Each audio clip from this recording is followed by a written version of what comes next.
Fala pessoal do YouTube, tudo beleza? Aqui é o professor Daniel Severino e essa é mais uma videoaula sobre AutoCAD 2016. Pessoal, nessa videoaula eu vou explicar a resolução desse exercício enviado pelo Carlos Lucas. Carlos, muito obrigado pelo envio dessa imagem. E como fazia tempo que eu não resolvia um exercício com vocês aqui, eu achei interessante demonstrar essa estrutura.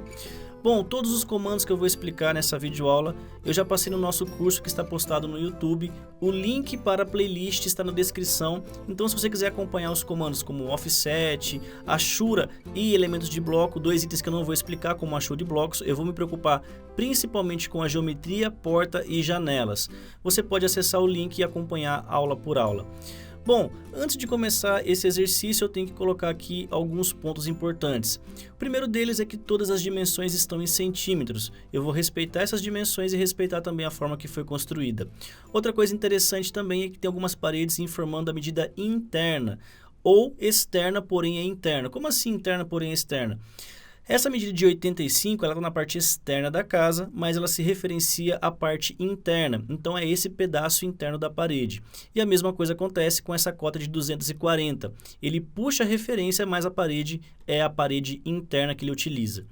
Bom, outra coisa é que algumas paredes têm 15 centímetros e outras têm 20. A lateral esquerda, principalmente, é tudo 15 e a direita, 20 centímetros. Bom, tendo isso em mente, vamos ao que interessa. Alguns casos aqui eu vou ter que fazer a somatória. Por exemplo, essa parede na parte inferior seria 400 centímetros mais 15 mais 20, totalizando 435. Então eu vou habilitar o comando linha, pode ser pelo teclado ou pelo menu Ribbon, clicar num ponto da tela e verificar se o ortogonal está habilitado. Se ele estiver solto, basta apertar o F8 que você vai travar ele no X e no Y. Então 435, Enter. Eu vou jogar o mouse para cima e executar agora a medida de 130. Por quê? Essa parede ele informa 110 da face externa superior, porém a face interna da esquerda. Somando a espessura da parede de 20, 130 centímetros. A parede aqui da minha lateral mantém a mesma referência, 130 mais 20, 150. E subindo vai ser outra somatória, 320, que é a parede interna, mais 20 mais 20, totalizando 360. Bom, na parte superior seria 185, que é a somatória de 150 mais 20 mais 15, e descendo seria 65, que é a somatória dessas duas cotas na parte esquerda, 45 mais 20. Bom, chegamos ao ponto onde eu vou ter que desenhar uma parede com 85 e depois eu vou ter que fazer o offset para a parte interna, respeitando essa dimensão. Então eu vou jogar uma linha desse ponto para a esquerda com 85 e no final ela tem que somar 100 na parte interna. Vocês já vão perceber que ele vai ser ajustado automaticamente, porém eu desenhei com a medida externa. Nesse caso aqui da esquerda, eu vou ter que desenhar somando 240 mais 20. Então, nesse caso, subo 260. Bom, praticamente a gente tem um contorno quase que finalizado. Eu não posso juntar essas duas linhas ainda, porque eu preciso fazer a junção interna e depois o offset. Começando então com o offset, habilito no teclado, digitando O, confirmando com Enter, e a primeira dimensão vai ser 15, que vai ser essa parede para dentro, essa parede para baixo e essa parede para a direita. O próximo offset vai ser exatamente de 20 centímetros, com todas as outras paredes que restaram. Bom, sendo assim, faltou juntar as quinas. E o que eu vou executar? O Fillet raio zero. É o arredondamento, que na verdade não existe raio zero na matemática, porém ele burla o sistema aqui e acaba que unindo ponto a ponto. Mesmo que esteja faltando elemento, ele acaba aqui aplicando a junção e esteja sobrando, ele vai cortar o excesso. Beleza? Para tirar a prova aqui dos 9, eu vou colocar duas cotas. A primeira seria essa de 240 internamente, e ele respeitou a minha dimensão, e a outra cota seria internamente de 100. Então, essas duas cotas estando corretas, eu posso executar agora a junção desse ponto a esse ponto da minha estrutura. Quando eu executar o offset de 15 nessa parede, reparem que ele não vai encostar em nenhuma das duas estruturas. Por isso que essa cota eu não posso definir anteriormente. Fazendo isso, agora sim eu tenho a cota exata da parte externa da casa. A parte superior, para quem quiser depois conferir, tem 85,54 e da minha direita tem exatamente 269,27, ok? Essas cotas não estão aqui no desenho, mas são cotas de consequência. Partindo desse princípio, eu vou puxar aqui as demais cotas posteriormente para conferir cada uma.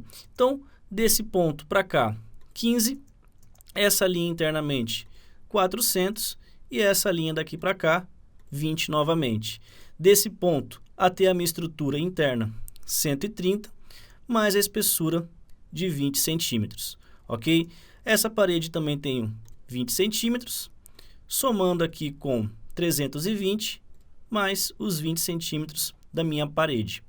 Para finalizar essa estrutura, eu tenho aqui 20 centímetros, mais a parte interna 150, mais a espessura de 15 que eu coloquei no 185. Ele desceu 45 mais 20, então essa espessura 20 centímetros e essa parede até o ponto interno 45, beleza? Bom, o que eu vou executar aqui agora? As janelas. Só que a janela ela não tem um ponto de referência de início. Creio eu que seja exatamente no final dessa linha com 100. Eu vou executar uma linha perpendicular, um offset de 150 e depois um offset de 20. Mas para que o seu AutoCAD consiga encontrar o seu elemento de perpendicular, eu recomendo que você configure o Object Snap, que na verdade é digitando OS no seu teclado e verificando se o elemento perpendicular está habilitado. Se ele estiver assim, ó, desmarcado, clique no tick mark e confirme com OK. Bom, partindo desse princípio, então eu posso confirmar com o comando linha, selecionando o endpoint da linha de 100, e quando eu passo o mouse na linha que está inclinada, ele tem que encontrar o elemento de junção perpendicular. Se você encontrar um OSNAP de endpoint ou qualquer outra referência, está errado, tem que ser o perpendicular. Eu vou fazer o offset com 150, que é o comprimento dessa janela, e jogar para baixo. Fazer um segundo offset de 20 centímetros para fazer ali a junção da segunda janela e mais um offset com 150 para finalizar essa estrutura, ok? Bom, puxando aqui algumas cotas eu consigo encontrar essa minha referência, ok? 150, desse ponto para cá 20 e esse ponto para cá 150 novamente. Para você deixar no seu desenho o detalhe de janela, você pode juntar o midpoint de cada um e executando ali uma referência. Se houver necessidade de você colocar espessura, faça um offset da linha do meio de cada janela, tanto para cima quanto para baixo, e elimine a linha do meio. É como se fosse a representação da própria peça de janela ou do vidro, e aí fica um pouco mais interessante. Respeitando o desenho que o Carlos mandou, eu estou colocando as duas linhas paralelas, ok? Bom, para finalizar, eu tenho aqui o elemento de porta, que é o elemento mais simples, porém gera um pouco de dor de cabeça devido ao arco. Eu vou deletar aqui algumas cotas para não ficar poluído esse desenho, ok? E aí a gente encerra com chave de ouro, e aí, posteriormente, você aplica a chure e os blocos. O elemento de porta aqui, pessoal, ele tem 70 por 2,10. A única dimensão que eu vou utilizar é o 70 e a boneca. Porém, como ele não informou a dimensão da boneca, eu vou utilizar como 10 centímetros. Então, eu vou clicar nessa quina, puxar 10 centímetros e descer aqui os 15 centímetros necessários. A linha que eu criei como referência de boneca com 10, eu vou deletar. Não preciso mais dela. E eu vou subir aqui uma folha com exatamente 70 centímetros. Bom, essa porta tem uma espessura, que é a própria folha. Eu vou utilizar ali 2 centímetros. Então, desse ponto para a minha direita, 2 centímetros. E eu vou descer para encontrar a parede novamente, 70. Você pode até utilizar a referência de endpoint. A abertura do vão tem que corresponder à mesma dimensão da porta. Então, offset de 70 dessa linha para a direita. O elemento de arco, pessoal, ele tem vários itens e várias formas de se criar. Porém, nesse elemento é recomendado utilizar o Start End Direction, porque basta você informar o ponto inicial, o ponto final e a direção. Habilitando o comando Start End Direction, primeiro ponto, segundo ponto, e aí você pode informar se é somente para baixo ou somente para cima. Encontrou a posição, confirma e o seu desenho está finalizado. Beleza?